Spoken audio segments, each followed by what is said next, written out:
এবারের নির্বাচনটা অন্য নির্বাচন থেকে কিছুটা আলাদা। যেটা হচ্ছে এবারের নির্বাচনে একটা গণভোট আছে এবং সংসদ নির্বাচন দুটো একসাথে। তো এবারের নির্বাচনে গণভোটে সবাই আমরা তরুণ বা যারা সংস্কারের পক্ষে এবং দেশের উন্নয়নের পক্ষে এবং দেশের অবকাঠামো শাসনতন্ত্র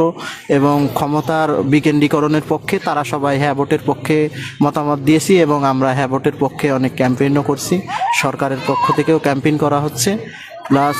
তরুণদের যে ভাবনা যে ত্রয়োদশ সংসদ নির্বাচনে তাদের যে চাওয়া পাওয়া, আমার কাছে যেটা মনে হলো সবার কাছে যাওয়া বা বন্ধু বান্ধব বা যাদের সাথে কথা বলেছি, আমার যেটা মনে হয়েছে তাদের একটাই চাওয়া, সেটা হচ্ছে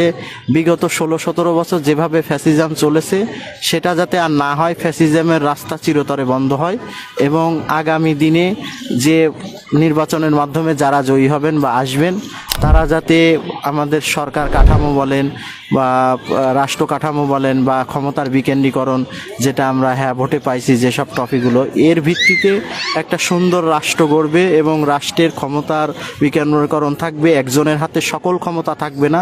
এবং ব্যক্তিকেন্দ্রিক কোনো ক্ষমতা থাকবে না, প্রধানমন্ত্রী এবং রাষ্ট্রপতির ক্ষমতার ভারসাম্য থাকবে। সব মিলায়ে তাদের এই চাওয়া পাওয়ার কথা আমার মনে হয়।